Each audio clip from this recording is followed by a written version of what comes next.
तो welcome unit आप सभी के अपने चैनल यस केमिस्ट्री का फिर से स्वागत है। वेरी मोस्ट इंपॉर्टेंट वीडियो आपके लिए होने वाली है। इंपॉर्टेंट क्यों है, चलिए हम आपको बताने का प्रयास करता हूं, समझाने का प्रयास करेंगे। तो मेरे प्यारे बच्चों, आप सभी लोग जुड़ जाइए और अपने आप को बेहतर बनाने के लिए, एग्जाम की तैयारी के लिए अभी से लग जाइए।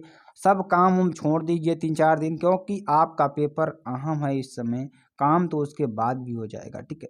तो इसमें आपको क्या करना है, ज़्यादा चैनल को शेयर करना है, लाइक करना है, कमेंट करना है, सब्सक्राइब करना है। और आपका एक चैनल और है जिसका नाम है हाई लेवल स्टडी, तो आपको उसको भी सब्सक्राइब करके रखना है, क्योंकि वहाँ पर भी आपकी बहुत ही इंपॉर्टेंट वीडियोस जा रही हैं, ठीक है। तो यहाँ पर देखिए क्या पढ़ने वाले हैं। कक्षा 12 विषय रासायनिक विज्ञान, रसायन विज्ञान मॉडल पेपर 2022 की बात करेंगे। बहुत ही इंपॉर्टेंट है आपके लिए जानना, क्योंकि मॉडल पेपर के आधार पर ही हमें पता चलता है कि कौन से प्रश्न कैसे आ रहे हैं, ठीक है। तो सारे मॉडल पेपर से लिए गए प्रश्न हैं आपके ये, और आगे आने की संभावना बहुत ज़्यादा है इसका, ठीक है। चलिए यहाँ पर देखिए वेरी मोस्ट इंपॉर्टेंट वीडियो आपके लिए होने वाली है। तो देखिए पहला क्वेश्चन क्या है कि CH3CHBrCH2, क्या CH3CHBrCH2 ये CH3 यानी CH2CH3 एल्कोहलिक के वजह से क्रिया का मुख्य उत्पाद है। यानी कि अगर इसको हम किसके साथ, एल्कोहलिक केओएच के साथ अभिक्रिया कराएंगे तो इसका मुख्य उत्पाद क्या बनने वाला है, उसको आपको लिखना है। बहुत इंपॉर्टेंट प्रश्न है आपके लिए, ठीक है। तो यहाँ पे देखिए आपका 4 ऑप्शन आपको दिख रहा होगा। पहला ऑप्शन प्रोटीन 1, दूसरा ब्यूटीन 2, तीसरा ब्यूट्रेन और चौथा ब्यूटाइन 1। तो इसका आंसर क्या हो जाएगा, आंसर इसका निकालना चाहेंगे तो आंसर क्या हो जाएगा, ब्यूटीन 2। क्या हो जाएगा, ब्यूटीन 2 हो जाएगा, ठीक है। अगला प्रश्न देखिए वेरी मोस्ट इंपॉर्टेंट आपके लिए क्या है, और आपको बहुत ही इंपॉर्टेंट प्रश्नों को यहाँ पे बताएंगे, ठीक है। चलिए अगला प्रश्न देखिए क्या है कि 1-क्लोरोब्यूटेन, क्या 1-क्लोरोब्यूटेन से एल्कोहलीय पोटास अभिक्रिया करके देता है। क्या, अगर एल्कोहलीय पोटास अभिक्रिया करके देता है तो क्या बनेगा, ब्यूटीन 1, ब्यूटीन 2, ब्यूटेनॉल 1 या ब्यूटेनॉल 2। तो इसका आंसर क्या हो जाएगा, ब्यूटीन 1। क्या हो जाएगा, ब्यूटीन 1 हो जाएगा, ठीक है। और वेरी मोस्ट इंपॉर्टेंट प्रश्न आपके लिए। चलिए अगला क्वेश्चन क्या है, वेरी मोस्ट इंपॉर्टेंट आपके लिए। हेलोफार्म, क्या हेलोफार्म किसके ट्राई हेलोजन व्युत्पन्न है। जो हेलोफार्म होते हैं किसके ट्राई हेलोजन व्युत्पन्न है। तो पहला क्या है, मेथेन, दूसरा एथेन, तीसरा प्रोपेन, चौथा बेंजीन। तो इसका आंसर क्या हो जाएगा, इसका आंसर हो जाएगा मेथेन। क्या हो जाएगा, मेथेन हो जाएगा, ठीक है। चलिए आगे आपको बताते हैं। अगला क्वेश्चन भी बहुत ही इंपॉर्टेंट और आपके एग्जाम के लिए तो बहुत ही महत्वपूर्ण है। देखिए यहाँ पर क्या होगा कि I2 को क्षार के साथ गर्म करने पर, किसको, I2 को क्षार के साथ गर्म करने पर कौन आइडोफार्म नहीं बनाता है। तो कौन है ऐसा जो आइडोफार्म नहीं बनाता है, ठीक है। तो यहाँ पर देखिए पहला प्रश्न क्या है, एसीटोन, दूसरा 4 ऑप्शन आपको दिख रहे होंगे यहाँ पे, एसीटोन, एथेनॉल, मेथेनॉल, एसिटिल्डिहाइड, ठीक है। तो यहाँ पर अगर आंसर की बात करेंगे, आंसर क्या हो जाएगा आपका, एथेनॉल। क्या हो जाएगा, एथेनॉल हो जाएगा, ठीक है। चलिए अगला क्वेश्चन क्या है, वेरी मोस्ट इंपॉर्टेंट आपके लिए, ठीक है। फिनाल को नाइट्रिक अम्ल के साथ गर्म करने पर प्राप्त होता है। जब फिनाल को हम किसके साथ, नाइट्रिक अम्ल के साथ अगर गर्म करेंगे तो क्या प्राप्त होगा। पहला क्या है, क्लोरीटोन, दूसरा क्या है, पिक्रिक अम्ल, तीसरा क्या है, मेथॉक्सी बेंजीन, चौथा क्या है, बेंजीन। तो इसका आंसर क्या हो जाएगा, पिक्रिक अम्ल हो जाएगा। क्या हो जाएगा, पिक्रिक अम्ल हो जाएगा, ठीक है। चलिए अब अति लघुत्तरीय प्रश्न की बात करेंगे और आपके लिए वेरी मोस्ट इंपॉर्टेंट प्रश्न है, ठीक है। चलिए कौन सा प्रश्न है और आपके लिए बताएंगे हम यहाँ पे। हुन्स-डिकर अभिक्रिया को, किसको, हुन्स-डिकर अभिक्रिया को रासायनिक समीकरण द्वारा समझाइए। किसको, हुन्स-डिकर अभिक्रिया को रासायनिक समीकरण द्वारा समझाइए, ठीक है।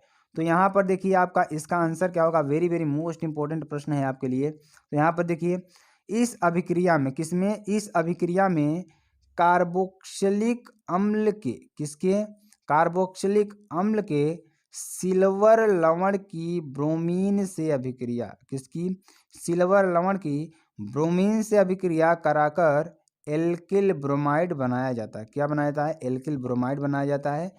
और इस अभिक्रिया में सिल्वर कार्बोक्सिलेट का विकार्बोक्सिलीकरण होता है। इसमें क्या होता है, सिल्वर कार्बोक्सिलेट का विकार्बोक्सिलीकरण होता है। ठीक है, बहुत ही इंपॉर्टेंट है आपके लिए जानना। ठीक है, क्योंकि यह प्रश्न आपके बहुत बार पूछा गया प्रश्न है, इसलिए हम आपको इस प्रश्न को आपके सामने लाए हैं। ठीक है, और यहाँ पर देखिए RCOOAg, क्या RCOOAg प्लस Br2CCl4 के साथ यानी कि उपस्थिति में गर्म करते हैं तो क्या बनेगा RBr plus CO2 plus AgBr। ठीक है, तो यहाँ से देखिए क्या बनने वाला है, वेरी वेरी मोस्ट इंपॉर्टेंट आपके लिए, मोलिस परीक्षण क्या है। अगला प्रश्न क्या है, मोलिस परीक्षण क्या है। ठीक है, मोलिस परीक्षण क्या है, वेरी वेरी मोस्ट इंपॉर्टेंट प्रश्न है आपके लिए। तो यहाँ पर देखिए मोलिस परीक्षण क्या है, यह कार्बोहाइड्रेट का परीक्षण है। क्या है यह कार्बोहाइड्रेट का परीक्षण है। ठीक है, एक परख नली में, क्या एक परख नली में ग्लूकोज का जलीय विलयन लेकर, क्या लेकर, ग्लूकोज का जलीय विलयन लेकर उसमें 2 ml अल्फा नेफ्थेनॉल, क्या 2 ml अल्फा नेफ्थेनॉल का एल्कोहलिक विलयन मिलाकर उसमें कुछ बूंद सांद्र H2SO4 की डालने पर दो द्रवों के बीच क्या बैंगनी रंग का वलय बनता है। क्या बनता है, बैंगनी रंग का क्या बनता है, वलय बनता है। ठीक है, तो एक बार फिर से इस प्रश्न को बता देते हैं, इसका उत्तर बहुत ही इंपॉर्टेंट आपके लिए है। देखिए यह कार्बोहाइड्रेट का परीक्षण है। क्या यहाँ है, यह कार्बोहाइड्रेट का परीक्षण है। एक परख नली में, क्या एक परख नली में ग्लूकोज का जलीय विलयन लेकर, क्या ग्लूकोज का जलीय विलयन लेकर उसमें 2 ml अल्फा नेफ्थेनॉल का, क्या दो मतलब कि ml अल्फा नेफ्थाल का एल्कोहलिक विलयन, क्या एल्कोहलिक विलयन मिलाकर उसमें कुछ बूंद सांद्र H2SO4 की डालने पर, क्या 2 बूंद सांद्र H2SO4 की डालने पर दो द्रवों के बीच बैंगनी रंग का वलय बनता है। क्या बनता है, बैंगनी रंग का क्या बनेगा, वलय बनेगा। चलिए अगला प्रश्न देखिए, वेरी वेरी मोस्ट इंपॉर्टेंट क्या है आपके लिए और आपके एग्जाम के दृष्टिकोण से तो बहुत ही इंपॉर्टेंट है। ठीक है, चलिए टॉलेन अभिकर्मक क्या है, इसकी ग्लूकोज के साथ अभिक्रिया का समीकरण लिखिए। ठीक है, यानी कि टॉलेन अभिकर्मक क्या होता है, इसकी ग्लूकोज के साथ अभिक्रिया का समीकरण लिखिए।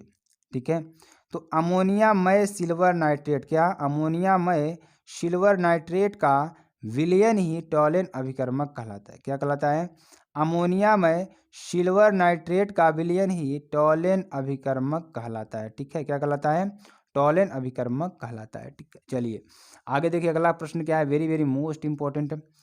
तो टॉलेन अभिकर्मक की, क्या टॉलेन अभिकर्मक की ग्लूकोज के साथ अभिक्रिया, किसके साथ, ग्लूकोज के साथ अभिक्रिया। ठीक है, तो ग्लूकोज टॉलेन अभिकर्मक, क्या ग्लूकोज टॉलेन अभिकर्मक अमोनियामय सिल्वर नाइट्रेट, क्या अमोनियामय सिल्वर नाइट्रेट विलयन को सिल्वर दर्पण में या सिल्वर के काले अवक्षेप में अपचयित कर देता है। किसमें, देखिए ध्यान समझिएगा इसको, ग्लूकोज टॉलेन अभिकर्मक, क्या ग्लूकोज टॉलेन अभिकर्मक को अमोनियामय सिल्वर नाइट्रेट विलयन को, किसको, अमोनियामय सिल्वर नाइट्रेट विलयन को सिल्वर दर्पण में या सिल्वर के काले अवक्षेप में अपचयित कर देता है। ठीक, अब इसको ध्यान समझेंगे, जो आपका समीकरण दिया हुआ है इसको आप ध्यान से नहीं समझेंगे तो आपके दिमाग से फिसल जाएगा। तो स्टूडेंट्स आपको ध्यान समझना, और इसका देखिए जो संतुलन होता है उसको भी ध्यान समझिएगा आप लोग। देखिए CHOH का होल 4 CH2OH, क्या यह ग्लूकोज है, क्या है, ग्लूकोज है।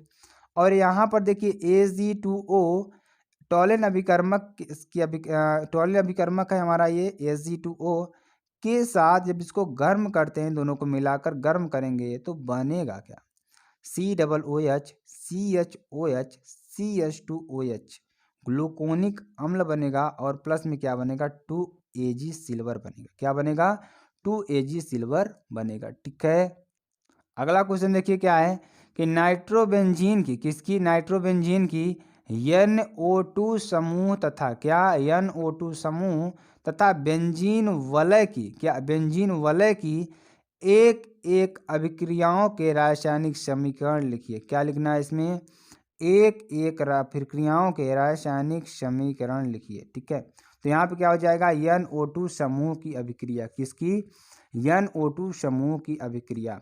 तो यहाँ देखिए नाइट्रोबेंजीन में, किसमें, नाइट्रोबेंजीन में नाइट्रो समूह, क्या, नाइट्रो समूह बेंजीन वलय से जुड़ा होता है। किससे, बेंजीन वलय से जुड़ा होता है, जो एक ऑक्सीकारक समूह है। क्या है, यहाँ एक है, एक ऑक्सीकारक समूह है। इस कारण अभिक्रियाओं में इसका अपचयन निम्न पदों में होता है। इसका अपचयन किस में होता है, निम्न पदों में होता है। जैसे कि आप देख रहे हैं यहाँ पे क्या है, C6H5NO2, क्या, C6H5NO2 नाइट्रोबेंजीन है। 2H2O से क्रिया करे क्या बनाएगा, C6H5NO, क्या बनाएगा, C6H5NO बनाएगा। और यहाँ से क्या बनाएगा, 2H, क्या, 2H बनाएगा। ठीक है, अब देखिए आगे अभिक्रिया करेंगे तो क्या बनाएगा, C6H5NHOH बनाएगा, जिसे हम क्या कहते हैं, फेनिल हाइड्रॉक्सिल कहते हैं। अब ये पुनः देखिए नवजात हाइड्रोजन की उपस्थिति में क्रिया करके माइनस क्या करेगा, जल को माइनस करके क्या बना देगा, C6H5NH2। ठीक है, क्या बनाएगा, C6H5NH2, जिससे हम क्या कहते हैं, एनिलीन कहते हैं। क्या कहते हैं, एनिलीन कहते हैं। ठीक है, अब देखिए यहाँ पर नाइट्रोबेंजीन का अपचयन, किसका, नाइट्रोबेंजीन का अपचयन उत्पाद माध्यम के पीएच और अपचायक की प्रकृति पर निर्भर करता है। किस पर, नाइट्रोबेंजीन का अपचयन उत्पाद माध्यम के पीएच और अपचायक की प्रकृति पर निर्भर करता है। ठीक है, वेरी वेरी मोस्ट इंपॉर्टेंट आपके लिए वीडियो होगी। और आपका जो प्रश्न है बहुत ही इंपॉर्टेंट है। चलिए अगला प्रश्न देखिए आपके लिए कौन सा प्रश्न है, अब आपके एग्जाम के लिए बहुत ही इंपॉर्टेंट है। तो ग्लूकोज में 6 कार्बन परमाणु की एक सीधी श्रृंखला की उपस्थिति सिद्ध होती है। यानी ग्लूकोज में 6 कार्बन परमाणु की एक सीधी श्रृंखला की उपस्थिति सिद्ध कीजिए। क्या, उपस्थिति सिद्ध कीजिए। अब देखिए इसको सॉल्व करेंगे, बहुत ही इंपॉर्टेंट प्रश्न। पहले प्रश्न को समझ लीजिए आप एक बार। क्या रहा है, ग्लूकोज में 6 कार्बन परमाणु की, ग्लूकोज में आप कितने कार्बन परमाणु रखेंगे, 6 कार्बन परमाणु की, ठीक है, एक सीधी श्रृंखला, क्या, एक सीधी श्रृंखला, ठीक है, की उपस्थिति सिद्ध कीजिए। अब इसमें एक सीधी श्रृंखला मिलेगी, इसकी उपस्थिति को आपको सिद्ध करना है। ठीक है, चलिए कैसे सिद्ध करेंगे हम आपको बताते हैं।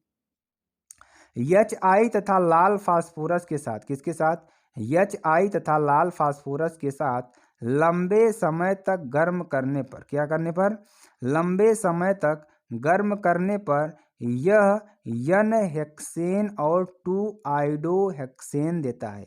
क्या देता है, N-हेक्सेन और 2-आइडोहेक्सेन देता है, जिससे इसमें 6 कार्बन की परमाणु की एक सीधी श्रृंखला की उपस्थिति सिद्ध होती है। तो ये आपका मेन थीम था, इसका आपको समझना। चलिए आगे बताते हैं। जैसे आप इसमें देख रहे हैं कि यहाँ भी देखिए CHO है, क्या है, CHO है, क्या है यहाँ, CHOH का होल 4, और ये क्या है हमारा CH2OH, क्या है हमारा, पूरा ग्लूकोज है। ठीक है, ग्लूकोज है, इसमें 6 कार्बन आपके होंगे।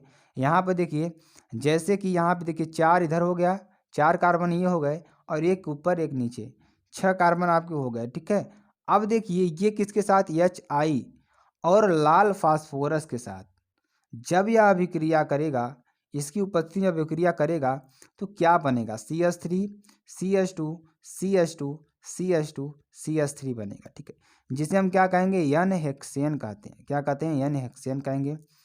अब देखिए यहाँ पर पुनः क्या बनेगा, CH3 CHI single bond CH2 CH2 CH2 CH3, जिसे क्या कहते हैं, 2-आइडोहेक्सेन कहते हैं। तो ये आपका पूरा मॉडल पेपर था, जो आपके लिए very very most important question आपके सामने लाए हैं।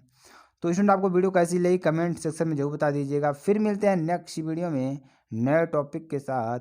तब तक के लिए मेरे प्यारे स्टूडेंट, जय हिंद जय भारत। और हाँ, इसकी PDF आपको SKM टेलीग्राम चैनल पर मिल जाएगी। फिर मिलते हैं नेक्स्ट वीडियो में। जय हिंद जय भारत।